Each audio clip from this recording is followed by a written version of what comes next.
নমস্কার, north east নিউজে আপনাদের স্বাগত জানাই। আমি মাম্পি চৌধুরী। বিস্তারিত সংবাদের আগে এক নজরে দেখে নিই আজকের সংবাদ শিরোনাম। আবারও গণহিস্টোরিয়ায় অসুস্থ শতাধিক ছাত্রী, হয়নি গুণ উৎসব।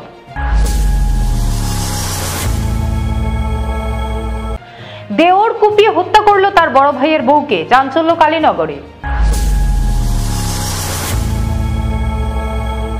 শিলচর কনকপুর রোডে চোরের সার্ভে, চোখে পড়ায় পালিয়ে যায় চোর। নগাঁও সাংবাদিক নিগ্রহের ঘটনাকে কেন্দ্র করে রাজ্য জুড়ে তীব্র প্রতিক্রিয়া, শিলচরেও প্রতিবাদী কার্যসূচি। এবারে সংবাদ বিস্তারিত। মাস হিস্টোরিয়ায় রামকৃষ্ণ বিদ্যাপীঠের শতাধিক স্কুল ছাত্রী শনিবার দ্বিতীয় দিনেও অসুস্থ হওয়ার ঘটনায় তোলপাড় হচ্ছে গোটা এলাকা। শনিবার থেকে ছিল রামকৃষ্ণ বিদ্যাপীঠের গুণ উৎসব। সেই মতো ছাত্ররা বিদ্যালয়ে আসে যথাসময়ে। ইভ্যালুয়েশনের জন্য নিয়োগ পাওয়া ইভ্যালুয়েটররা আসেন। গতকালের ঘটনার যাতে পুনরাবৃত্তি না ঘটে এজন্য স্কুল কর্তৃপক্ষ সংক্ষিপ্ত করেন অ্যাসেম্বলি। এরপর ক্লাসমুখ হতে ঘটে একের পর এক ছাত্রী অসুস্থ হওয়ার ঘটনা।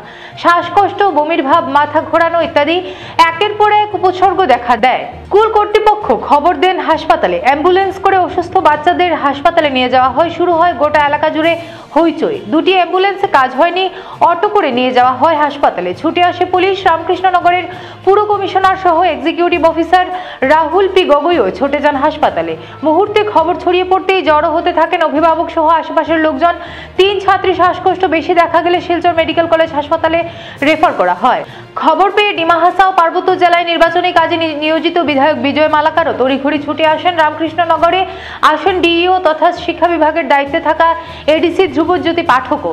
এরপর নির্দেশ দেন 3 দিন বিদ্যালয় বন্ধ রাখার। কিছুক্ষণ পর ডিসির নির্দেশে জেলা স্বাস্থ্য বিভাগের পাঠানো 3 জনের মেডিকেল টিমও হাজির হয় রামকৃষ্ণ বিদ্যাপীঠে। তারা ছুটে যান অসুস্থ 2 ছাত্রীর বাড়িতে। এদের সাথে কথা বলেন কিছু সময়।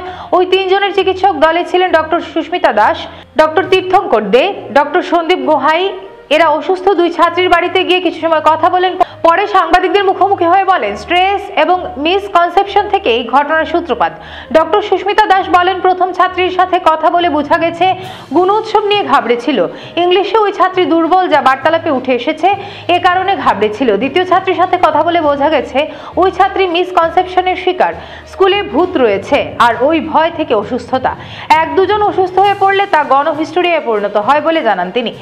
এদিকে স্থানীয়রা ভূত প্রেত ইত্যাদি বিষয়কে একেবারে আমল দিতে চাইছেন না। এক মহল দাবি করছেন বিদ্যালয়ের সাগর দীপককে খুন করেছিল পুলিশ, যা প্রায় 40 বছর আগে। এছাড়া একজন আত্মঘাতী হয়েছিল, সেই ঘটনায়ও 20 বছর পুরনো। এত বছরে কিছু হয়নি, এখন যা ঘটছে তাও অস্বাভাবিক ঘটনা। পরপর 2 দিন মাস হিস্টোরিয়ার ঘটনা কি করে হয় এ নিয়েও নানা মুনির নানা মত পোষণ করছেন। করিমগঞ্জ প্রতিনিধির প্রতিবেদন। স্ট্রেস আছে, তারপরে মিসকনসেপশন আছে। ফার্স্ট কেসটা দেখুন তাই জেনুইন কিছু কারণ আছে। তারপরে যেগুলা কেস হইছে এগুলা দেখা দেখি হইছে। এটা গণহিস্টোরিয়া হয়। হ্যাঁ, গণহিস্টোরিয়া। আচ্ছা, দেখা দেখি একজনের কেস থাকতে পারে, একজনের জেনুইন কোনো কারণ থাকতে পারে, কিন্তু বাকিগুলা যেগুলা আপনারা কে রিপোর্ট করছে? আমরা তো করিমগঞ্জ স্বাস্থ্য বিভাগ থেকে এসেছি, জয়েন্ট ডিরেক্টর অফ হেলথ। না আচ্ছা আচ্ছা। আপনার নাম কি তা ম্যাডাম? আমার নাম সুস্মিতা দাস। আমি মেন্টাল হেলথে সাইকিয়াট্রিক সোশ্যাল ওয়ার্কার, মানে আমার কাজ হলো মেন্টাল পেশেন্টগুলোর কাউন্সিলিং করা। আচ্ছা আচ্ছা আচ্ছা। আর আপনার নাম? আমি ডক্টর তীর্থঙ্কর দে। আচ্ছা, আপনি স্যার? সন্দীপ বর্মন। আপনি ডাক্তার সাইকিয়াট্রিস্ট। ঠিক আছে, থ্যাংক ইউ। লোমহর্ষক ঘটনা ঘটল রামকৃষ্ণনগরের কালীনগরে। নিজের দেওর কুপিয়ে হত্যা করলো তার বড় ভাইয়ের বউকে। এই নৃশংস হত্যাকাণ্ডটি ঘটেছে শনিবার সকালে কালীনগরে অবস্থিত বিবেকানন্দ এলপি স্কুলের ভেতরে। এই ঘটনায় গোটা কালীনগর অঞ্চলে চাঞ্চল্য সৃষ্টি হয়েছে। সূত্রে জানা যায় মৌসুমী পাল নামে স্কুলের এক রাঁধুনিকে দা দিয়ে কুপিয়ে হত্যা করে রক্তাক্ত অবস্থায় সেখানে ফেলে সে দা নিয়ে দৌড়ে পালিয়ে যায়। হাল্লা চিৎকার শুনে স্থানীয় এবং পরিবারের লোকেরা স্কুলে এসে দেখতে পান মৌসুমী রক্তাক্ত অবস্থায় মাটিতে পড়ে রয়েছেন। সঙ্গে সঙ্গে অ্যাম্বুলেন্স দিয়ে তাকে কালীনগর হাসপাতালে নিয়ে যান পরিবারের লোকরা। কালীনগর হাসপাতালে কর্মরত চিকিৎসক তাকে দ্রুত মেডিকেল কলেজ হাসপাতালে নিয়ে যাওয়ার পরামর্শ দেন। সেই মতে পরিবারের লোকরা মৌসুমী পালকে মেডিকেলের উদ্দেশ্যে রওনা দিলে তার অবস্থা দেখে তারা হাইলাকান্দি এসকে রায় সিভিল হাসপাতালে নিয়ে যান। সিভিল হাসপাতালের চিকিৎসক মৌসুমী পালকে দেখে মৃত বলে ঘোষণা করেন। এরপরই হাসপাতালে কান্নার রোল উঠে। জানা যায় স্থানীয় বাসিন্দা শুভেন্দু পালের স্ত্রী মৌসুমী পাল, তাদের 2 পুত্র সন্তান রয়েছে। এই ঘটনায় এলাকায় উত্তেজনাও বিরাজ করছে। এক বিশেষ সূত্রে জানা যায় ঘটনাটির পেছনে স্কুলের পরিচালন সমিতি গঠনের কোনো বিষয় জড়িত রয়েছে। তবে এখনো নৃশংস হত্যাকাণ্ডের কোনো কারণ জানা যায়নি। পুলিশ তদন্ত শুরু করেছে। নর্থ ইস্ট নিউজের বিশেষ প্রতিনিধি সুরজিৎ চক্রবর্তীর প্রতিবেদন। সকালবেলা অনুমানিক 8:30-15 ঘটিকায় 9:30 ঘটিকার সময় হঠাৎ খবর পাই যে আমাদের এই কালীনগর পার্ট 2 971 নম্বর বিবেকানন্দ এলপি স্কুলে একটি অঘটন ঘটে।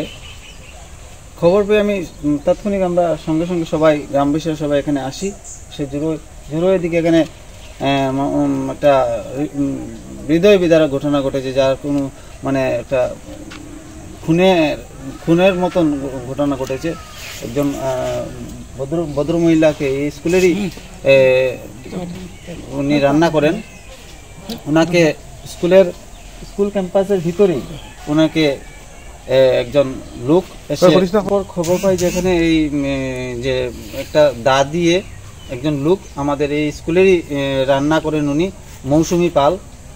ওনার এই স্কুলের পিছনেই ওনার বাসা। তো ওনাকে এসে এখানে দা দিয়ে কূপ মানে 7-8টি কূপ মেরেছে। ওনার এখানে শরীরের রক্ত এখানে পড়ে রয়েছে এবং ওনার একটা আঙ্গুলও এখানে আমরা দেখতে পেয়েছি কিছুক্ষণ আগে। আমাদের কানও কাটা পড়েছে কিনা সঠিক বলতে পারিনি, কিন্তু কানের যে এই যে দুল যেটা সেটা আমরা এই রক্তাক্ত অবস্থা এখানে পড়ে রয়েছে দেখেছি। ওনার মাথার চুলও এখানে পড়ে রয়েছে দেখতে পেয়েছি আমরা। সে সঙ্গে সঙ্গে ওনাকে আমরা অ্যাম্বুলেন্সে করে আমাদের প্রাথমিক স্বাস্থ্যকেন্দ্রে নিয়ে যায়। এখান থেকে ওনারা ডাক্তাররা এখানে অবস্থা অতি ইয়েজনক দেখে ওনাকে শিলচর মেডিকেল কলেজে প্রেরণ করেছেন। আমরা ইতিমধ্যে খবর পেয়েছি যে আসামি ওনাকে হত্যার জন্য চেষ্টা করেছিল, খুন করার চেষ্টা করেছিল, ওনাকে এই ইতিমধ্যে ওনাকে পুলিশ ধরতে পেরেছে এবং ওনার যে অস্ত্র দিয়ে ওনাকে এই ধারালো অস্ত্র দিয়ে ওনাকে আঘাত করা হয়েছে সেই অস্ত্র ওনাকে ধরা পড়েছে। নিন্দা জানাই এই ধরনের ঘটনা। এই সভ্য সমাজে এই ধরনের ঘটনা মানে খুবই নিন্দনীয় ঘটনা। আমরা প্রশাসনের কাছে সবাই মিলে আমরা আবেদন রাখছি যাতে এই আসামির কঠোর থেকে কঠোর শাস্তি এবং ফাঁসি প্রদান করা হয় সেই বিষয়ে, যাতে আগামী দিনে এর ধরনের ঘটনা যাতে আর কেউ করার সাহস পায় না সেই আশা আমরা রাখছি প্রশাসনের কাছে। শুক্রবার সন্ধ্যা রাতে শিলচরের কনকপুর রোডে চোরের সার্ভে পরিবারের সদস্যদের চোখে পড়ায় পালিয়ে যায় চোর। ঘটনাটি সংঘটিত হয়েছে কনকপুর রোডের বাসিন্দা সুদীপ আচার্যের ঘরে। সংবাদ মাধ্যমের সঙ্গে কথা বলতে গিয়ে সুদীপ সহ তার পরিবারের লোকেরা জানান, শুক্রবার সন্ধ্যা 6:30টায় ঘরের দেওয়াল ডিঙে এক অপরিচিত যুবক তাদের ঘরে ঢোকে। সে সময় কাজে ব্যস্ত পরিবারের এক মহিলা তাকে জিজ্ঞেস করলে যুবকটি জল ভরার অজুহাত দেখিয়ে সেখান থেকে সরে যায়। মহিলা চোর বলে চিৎকার শুরু করলে যুবকটি তড়িঘড়ি অন্ধকারের সুযোগ নিয়ে পালিয়ে যেতে সক্ষম হয়। পরিবারের লোকজন এসে চারিদিকে অনেক খোঁজাখুঁজি করলেও অপরিচিত সেই যুবককে পাওয়া যায়নি। তারা জানান যুবকটি চোর ছিল এবং সন্ধ্যা রাতে সে তাদের ঘরে সার্ভে করার জন্য এসেছে। গত 2 বছর আগে সুদীপ আচার্যের ঘরে চোরের দল হানা দিয়ে নগদ অর্থ, মোবাইল ফোন সহ অন্যান্য বিভিন্ন নথিপত্র লুটে নিয়ে গেছে। এ নিয়ে থানায় মামলা দায়ের করলেও পুলিশ এখনো কোনো তদন্ত করেনি বলে অভিযোগ। এদিকে শুক্রবার সন্ধ্যা রাতের ঘটনায় আতঙ্কিত হয়ে পড়েছেন পরিবারের সকল সদস্যরা। বিষয়টি নিয়ে তারা স্থানীয় প্রশাসনের দৃষ্টি আকর্ষণ করে অতিসত্বর বিহিত ব্যবস্থা গ্রহণের আর্জি জানিয়েছেন। নর্থ ইস্ট নিউজের বিশেষ প্রতিনিধি সুরজিৎ চক্রবর্তীর প্রতিবেদন। ওয়াল ভাই আইছে। আচ্ছা, আওয়ার পরে কয়টার সময়? 6:30 থেকে 6:30 পরে আরে বলি 6:30 সন্ধ্যা 6:30। আচ্ছা, আইছে ওয়াল ভাই। তারপরে এদিকে আইছে কোন ওয়াল ভাইয়া? এই ওয়ালটা? আচ্ছা, এই ওয়াল ভাইয়া হ্যাঁ এতটুকু আইছে। আচ্ছা, তারা 6:30 পরে এখানে আমি কাজ করতেছি। আচ্ছা, কিন্তু আপনি আমি কাজ করতেছি এখানে, রান্নাঘর তো আমার এটা, আমি এখানে কাজ করতেছি। আর ওটা তো আমার চোখে পড়ছে যে এখানে একটা ছেলেটা হ্যাঁ এখানে এই দিক থেকে আইছে, এখানে দাঁড়াইছে, মানে আমার এদিকে আটকে গেছে। আচ্ছা, বুঝা গেছে যে হেই দিকে কোনাকুনি যাইতে আসলো, এরকম ফিল বুঝা গেছে। এরপর আমি জিগাইলাম এখানে তুমি কে এখানে? কয় না আমি এখানে ওই পাশের বাড়িতে আমার ওই তারা ফাটাইছে জল নেওয়ার লাগে। আমি তোমার তারা এত রাত্রে জল নেওয়ার লাগে ফাটাইছে, কয় নাই দেখিয়া যাই কইয়া ওই মানে আমার ভাসুরও উপর থেকে লামছে চিৎকার দিয়া বলে কে চুর চুর কইরা, আর ওই বাদে হে ওয়াল টপ তুমি রাবার গেছে। আচ্ছা, আপনি কি মনে করেন চুর নি? চুর সবে একবার খুঁজিয়া পাইছি না তো, মানে সন্ধ্যা রাতে সার্ভে করিয়া যাইতেছে। হ্যাঁ সার্ভে করিয়া যাইতেছে। তারপরে আইয়া ফ্ল্যাটে ঢুকছে, ফ্ল্যাটের আগে ফ্ল্যাটে ঢুকছে, এই ফ্ল্যাটে ঢুকিয়ে আগে সাইকেল চুরি করতে আসলো। আচ্ছা এতগুলা রড জমাইছে, এখনো রড গুলা রইছে বোধহয়, রড জমাইছে, জমাইয়া সাইকেলের মধ্যে এটা বাঁধছে, সাইকেল নিতে আসলো। ওই কেয়ারটেকারে দেখছে, দেখে সে কেয়ারটেকারে কইছে কে তুমি? কই তো আমার কাকুয়ে ফাটাইছে কাজের লেগে, আমি কাকুর ঘরে কাজ করি।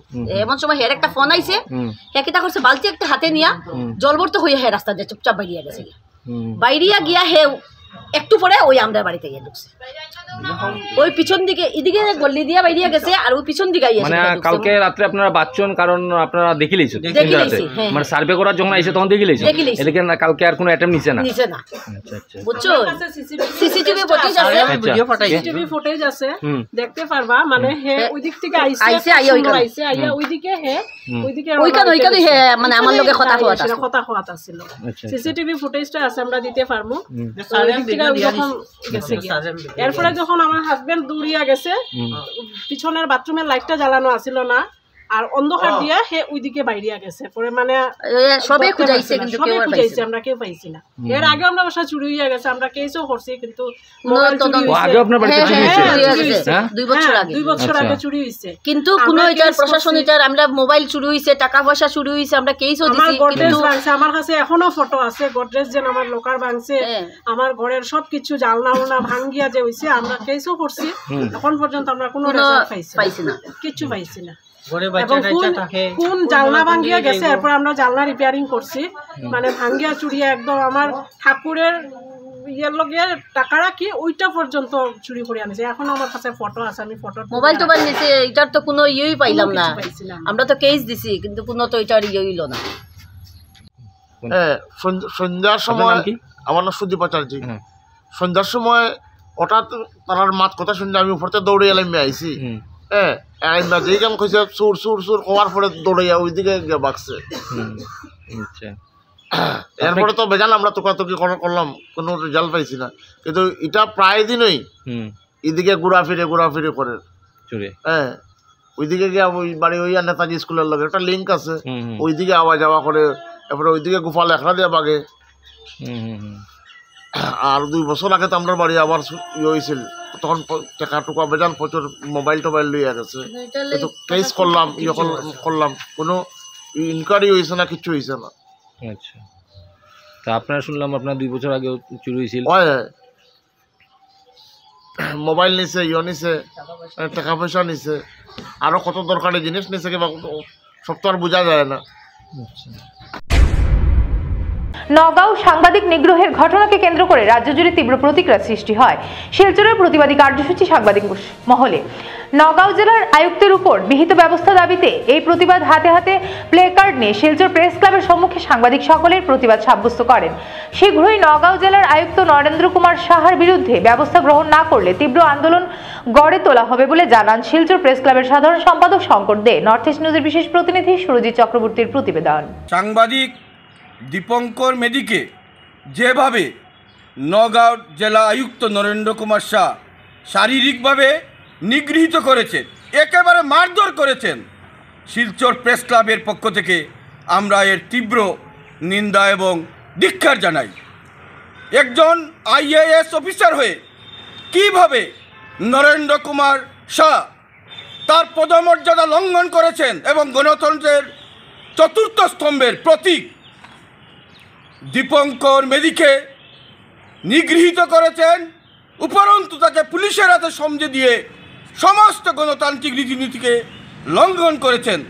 শিলচর প্রেস ক্লাবের উদ্যোগে আজ এখানকার সাংবাদিকরা আমরা এর জোরালো প্রতিবাদ জানাচ্ছি। অবিলম্বে ডিসি নরেন্দ্র কুমার শাহের বিরুদ্ধে দৃষ্টান্তমূলক ব্যবস্থা গ্রহণ করার জন্য, আইনানুগ পদক্ষেপ গ্রহণ করার জন্য আমরা অসম সরকারের কাছে দাবি উত্থাপন করছি। পাশাপাশি যে আইএএস অ্যাসোসিয়েশন রয়েছে সর্বভারতীয় স্তরে, তাদের কাছেও আমাদের আবেদন, আমাদের দাবি যে একজন আইএএস অফিসার হয়ে কীভাবে নরেন্দ্র কুমার শাহ আইনের শাসনকে লঙ্ঘন করছেন, সে পদদলিত করছেন, এর বিরুদ্ধে যেন আইএএস অ্যাসোসিয়েশনও জরুরিকালীন ভিত্তিতে কঠোর পদক্ষেপ গ্রহণ করে আমরা এই দাবিও উত্থাপন করছি এবং সর্বাবস্থায় কর্মরত সাংবাদিকদের নিরাপত্তা যাতে সুনিশ্চিত হয় এ ব্যাপারে আমরা মুখ্যমন্ত্রী ডক্টর হিমন্ত বিশ্ব শর্মার কাছেও দাবি উত্থাপন করছি। দিব্যাঙ্গদের জন্য সমর্পিত রাষ্ট্রীয় সংগঠন সক্ষম সংস্থার পক্ষ থেকে আগামী 7 জানুয়ারি রবিবার দিব্যাঙ্গদের জন্য কনফারেন্সের আয়োজন করা হয়েছে। দিব্যাঙ্গ সশক্তিকরণ সমাবেশ নামে আয়োজিত এই অনুষ্ঠানে যোগদান করবেন সক্ষম সংস্থার অখিল ভারতীয় সংগঠন মন্ত্রী চন্দ্রশেখরজি। এ ব্যাপারে সক্ষম সংস্থার দক্ষিণ আসাম প্রান্তের সম্পাদক মিঠুন রায় জানান, 2016 আরপিডি অ্যাক্ট অনুসারে বরাক উপত্যকার জনবিন্যাস মতে প্রায় 40,000-এর মতো দিব্যাঙ্গ এই অঞ্চলে রয়েছেন। তার অনেকে কিন্তু ভারত সরকার তথা অসম সরকার প্রদত্ত বিভিন্ন সরকারি সুবিধা থেকে আজও বঞ্চিত রয়েছেন। তিনি বিশেষভাবে উল্লেখ করেন যে ভারত সরকার রেলওয়েতে দিব্যাঙ্গদের জন্য কনসেশন কার্ডের ব্যবস্থা করেছে। এই concession card Lumding rail office থেকে করতে গিয়ে বরাক উপত্যকার দিব্যাঙ্গদেরকে অনেক হয়রানি পোহাতে হয়। অনেকে তো কয়েকবার গিয়েও সুরাহা করতে পারেননি। যাদের চোখের আইবল বা হাতের আঙ্গুল নেই তাদের অনেকেই আধার কার্ড আজ পর্যন্ত করতে পারেননি। ভারত সরকার মানসিক দিব্যাঙ্গদের জন্য নিরাময় ইন্স্যুরেন্সের ব্যবস্থা করেছে। এই ইন্স্যুরেন্সে তাদের চিকিৎসার জন্য 1 লক্ষ টাকা প্রতি বছর সুবিধা প্রদান করে। বরাক উপত্যকা মানসিক দিব্যাঙ্গদের সংখ্যা কয়েক হাজার হলেও ইন্স্যুরেন্সের আওতাভুক্ত হতে পারেনি বেশিরভাগ জনসংখ্যাই। এছাড়াও অন্যান্য অনেক সুবিধা থেকে বঞ্চিত রয়েছেন বরাকের দিব্যাঙ্গরা। এসব বিভিন্ন কথা মাথায় রেখেই সক্ষম দিব্যাঙ্গ সশক্তিকরণ সমাবেশ নামে কনফারেন্সের আয়োজন করেছে। উক্ত সমাবেশে বিভিন্ন সংস্থার সহযোগিতা ছাড়াও জেলা প্রশাসনের সহযোগিতায় বিভিন্ন ধরনের সাহায্য ডেস্ক এর বন্দোবস্ত করা হয়েছে। তার মুখ্য উদ্দেশ্য একই, দিব্যাঙ্গদের মধ্যে সংগঠন তৈরি করে ভারত সরকার তথা অসম সরকারের বিভিন্ন সরকারি ব্যবস্থা যা দিব্যাঙ্গদের জন্য প্রণয়ন করা হয়েছে সেগুলোকে খুব সহজ উপায়ে তাদের কাছে পৌঁছে দেওয়া। নর্থ ইস্ট নিউজের প্রতিনিধি অমল ঋষির প্রতিবেদন। নমস্কার, দেখুন আমরা একটা গার্জিয়ান লেভেল থেকেই বলছি। আমিও একজন গার্জিয়ান দিব্যাঙ্গদের। আমি দেখেছি এসব বিভিন্ন কাজের সময় বিভিন্ন ডিপার্টমেন্টে যাওয়া, বিভিন্ন ইয়েতে অনেক অসুবিধা। এই জন্য এখন আমরা একটা প্রোগ্রাম হয়েছে বিভিন্ন সংস্থা সক্ষমের সহযোগিতায় একটা প্রোগ্রাম করা হয়েছে আমাদের এখানে হাসি খুশিতে। এখানে সব গার্জিয়ানদের আমি আমন্ত্রণ করছি, এখানে আসুন। আপনাদের যা যা সমস্যা আছে বাচ্চাদের নিয়ে, ডিসেবিলিটি নিয়ে বা অটিস্টিক প্রবলেম বা যে কোনো প্রবলেমের জন্য আপনাদের যে প্রবলেমগুলো আছে এগুলো আপনারা এখানে আসুন। আসলে একই জায়গাতে একই প্ল্যাটফর্মের মধ্যে সবটা আপনি পেয়ে যাবেন। কোনো আপনি হ্যারাসমেন্টের কোনো প্রশ্ন নেই। এখানে এডিসি ডিসি সবাই থাকবে, হ্যাঁ, এবং আমরাও থাকবো। আপনাদের সেই ডিসেবিলিটি সার্টিফিকেট, ইউডিআইডি কার্ড, আধার কার্ড, বিভিন্ন রকম সমস্যা নিয়ে এখানে আছে। টোটাল 13টা প্রবলেম আছে। ইভেন যদি কোনো হ্যান্ডিক্রাফট বা কিছু যদি একটু শিক্ষিত হয়, মানে একটু পড়াশোনা জানেন, তো এখানে কয়েকটা কোম্পানি থাকে। সবাইকে আমন্ত্রণ জানাচ্ছি এখানে আপনারা আসুন এবং আপনাদের সমস্যাগুলো এখানে আমাদের কাছে শেয়ার করুন এবং সমাধানেরও রাস্তা এখানে আছে। নমস্কার। জমি জবরদখল এবং গুন্ডা ট্যাক্স আদায়ের অভিযোগ খণ্ডন করলেন দক্ষিণ কৃষ্ণপুরের জাহেদ আহমেদ মজুমদার। নাগাটিলা এলাকার আলিটিকোরের বাসিন্দা এলদার হোসেন লস্কর ও তার বড় ভাই আলতাফ হোসেন লস্করের আনা অভিযোগ খণ্ডন করে জাহেদ আহমেদ মজুমদার পাল্টা অভিযোগ করেন। গত মঙ্গলবার আনুমানিক 1টা নাগাদ আলতাফ হোসেন ও তার 4 ভাই দলবল নিয়ে হঠাৎ করে অস্ত্রশস্ত্র নিয়ে তার দোকানে ভাঙচুর চালান এবং তার উপর প্রাণঘাতী হামলা করেন। তাকে দোকান থেকে বের করে মারপিট করেন। তার সঙ্গে থাকা সরকারি দেহরক্ষীকে তারা দুজনে আটকে রেখে বাকিরা তার উপর ধারালো অস্ত্র দিয়ে আঘাত করে প্রাণঘাতী হামলা চালান। এতে অল্পের জন্য প্রাণ রক্ষা করে পালিয়ে যান তিনি। জাহেদ জানান, কিছুদিন পূর্বে তার দোকানের দক্ষিণ পাশে তাহারা কিছু জমি ক্রয় করে আবার সেই জমি তারা অন্যের কাছে বিক্রি করতে গিয়ে তিনি জানতে পারেন যে তারা দলিল জালিয়াতি করে জমির পরিমাণ বাড়িয়ে তার নিজের দোকানও অন্যের কাছে বিক্রির পরিকল্পনা করছিল। তাই তিনি খবর পেয়ে তাদের সঙ্গে যোগাযোগ করলে তারা বলেন যে আমার এবং তাদের ঘরের মধ্যে দেওয়ালের মাপজোখের সঠিকভাবে একটি চুক্তিপত্র বানিয়ে দিবে বলে তার কাছ থেকে খালি স্টাম্প পেপারে সই নিয়ে নেওয়া হয়। সেই কাগজ নেওয়ার পর আবার তারা প্রতারণা শুরু করে। জাহেদ আরও অভিযোগ করে বলেন, ইলদার হোসেন বিনা অনুমতিতে তার দোকানের ইলেকট্রিক কানেকশন থেকে তাদের এই 4 রুমের ভাড়াটে মোটর পার্টসের দোকানে সংযোগ করেছে। এ নিয়ে সুবিচারের দাবি জানান জাহেদ। স্নেহাংশু তালুকদারের প্রতিবেদন। মূল চক্রান্ত হইল পিএসও সরানি, জমিন জায়গায় এই সেই সব তো ঠিক আছে, মূল চক্রান্ত হইল আমার পিএসও সরানি। আজকে পিএসও সরানি মানে কালকে আমাকে তারা হত্যা করা হইল। এটা বৃহৎ বড় একটা ষড়যন্ত্র পিএসও সরানি। এটাই বারবার হে পিএসওর কথা খালি কয়, পিএসওর দড়িবান দিয়া আটকাইয়া রাখিয়া আমারে মানে মারামারি করছে। বৃহৎ পরিকল্পনা চলছে পিএসও। আজকে পিএসও সরাইলে বহুত আমার আজকে গ্রামে আশেপাশে কোনো অবৈধ কাজ থাকে না। আমার কাছে পিএসও থাকায় একজন পুলিশ অফিসার আমার লগে থাকায় একটা অবৈধ কাজ আশেপাশে হচ্ছে না। কারণ পিএসওর সামনে কেউ করতে পারছে না। আমি প্রায় সময় রাত্রে 9টা-10টা পর্যন্ত বাজার হাট করার জন্য ঘোরাফেরা করি। মানুষ একজন পুলিশের বর্দি দেখার বাদেও মানুষ অসামাজিক কোনো কাজে যদি লিপ্ত থাকে সে সরে যায়। তো বিশেষ করে আপনারা মিডিয়ার মাধ্যমে ওটা কইয়ার পিএসও সরানির যে ষড়যন্ত্র করছে এটার থেকে যাতে আমারে কানুন প্রশাসন, মুখ্যমন্ত্রী এবং ডিজিপি স্যার সবাই আমার যাতে সাহায্য করুন, যাতে আমার পিএসওটা বহাল থাকে। পিএসও বহাল থাকলে আমার পরিবার, আমি সব কিছু, আমার প্রপার্টি সব তাজা থাকবে, নতুবা সব ডিসমিস হয়ে যাবে। উধারবন্দ বিধানসভার ডিএনএইচএস স্কুলের খেলার মাঠে অসমের মাননীয় মুখ্যমন্ত্রী হেমন্ত বিশ্ব শর্মার উদ্যোগে জেলাভিত্তিক খেল মহারণের শুভ উদ্বোধন করলেন জনস্বাস্থ্য কারিগরি বিভাগের মন্ত্রী জয়ন্ত মল্ল বড়ুয়া। অনুষ্ঠানের শুরুতে পতাকা উত্তোলন করে অনুষ্ঠানের সূচনা করেন। এরপর স্বাগত বক্তব্য রাখেন কাছাড়ের জেলাধিপতি রোহন কুমার ঝা, পুলিশ সুপার নোমাল মাহাত্তা, বিধায়ক মিহিরকান্তি সোম, প্রধান অতিথি জয়ন্ত মল্ল বড়ুয়া। উপস্থিত ছিলেন কাছাড়ের জেলা পরিষদ চেয়ারম্যান অমিতাভ রায়, কিশোরনাথ মেমলেন্দু রায় প্রমুখ। আজ জেলাভিত্তিক খেল মহারণ প্রতিযোগিতায় যারা জিপি থেকে বিজয়ী হয়েছেন তারা এসে অংশগ্রহণ করেছেন। এতে মোট 7টি বিধানসভার 5টি ইভেন্টের খেলোয়াড়রা অংশ নিয়েছেন। উধারবন্দ থেকে স্নেহাংশু তালুকদারের প্রতিবেদন। जिला परिषद चेयरमैन, यूपीडीसीएल चेयरमैन, एसपी कचार, तीनों समष्टि के चेयरमैन गोरखुला, सुनाई, काटीगोरा, सोशल वर्कर्स, सातों समष्टि से आए एथलेटिक्स के एलएसी लेवल के विनर्स, आसपास के स्कूल के विद्यार्थी, जिला प्रशासन के अधिकारी। आज डिस्ट्रिक्ट लेवल खेल महारण का ओपनिंग डे है। इस मुकाम तक पहुंचने के लिए हम लोगों ने पहले जीपी लेवल कार्यक्रम कराया, जिसमें कुल 2,16,310 लोगों ने भागीदारी लिया। और ये जीपी लेवल कार्यक्रम 165 लोकेशंस पे कचार डिस्ट्रिक्ट के अलग अलग जगह पे सारे ब्लॉक्स में, सारे म्यूनिसिपल बोर्ड्स में आयोजित किया गया। उसके बाद जो एलएसी लेवल कार्यक्रम हुआ, जिसमें ये जीपी लेवल के विजेताओं ने भाग लिया, उसमें कुल 30,128 पार्टिसिपेंट्स थे। और आज जो एलएसी लेवल पर जिन्होंने फर्स्ट, सेकंड, थर्ड पोजीशन प्राप्त किया था, उनका आज हमारे डिस्ट्रिक्ट लेवल का पहला इवेंट है एथलेटिक्स। ये इवेंट आज स्टार्ट हो रहा है और 11 तारीख तक हमारा लास्ट 11 तारीख को हमारा क्लोजिंग है। आप लोग सारे जो अलग अलग समष्टि से हैं, आप लोग सबको बधाई देते हुए कि आप लोग अपने अपने समष्टि के विनर्स हैं, और आशा करते हैं कि आप लोग यहाँ पर भी अच्छा खेल खेलेंगे, स्पिरिट के साथ खेलेंगे और इस इवेंट को सक्सेसफुल बनाएंगे। Thank you. সংবাদ শেষ করার আগে আরো একবার দেখে নিই আজকের সংবাদ শিরোনাম। আবারও গণহিস্টোরিয়ায় অসুস্থ শতাধিক ছাত্রী, হয়নি গুণ উৎসব।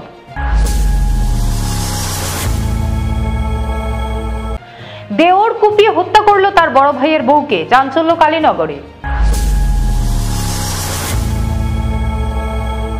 শিলচর কনকপুর রোডে চোরের সার্ভে, চোখে পড়ায় পালিয়ে যায় চোর। নগাঁও সাংবাদিক নিগ্রহের ঘটনাকে কেন্দ্র করে রাজ্য জুড়ে তীব্র প্রতিক্রিয়া, শিলচরেও প্রতিবাদী কার্যসূচি। ভারতের উত্তর পূর্বাঞ্চলের পাশাপাশি অন্যান্য স্থানের খবর দ্রুত পাওয়ার জন্য দেখতে থাকুন নর্থ ইস্ট নিউজ। ধন্যবাদ।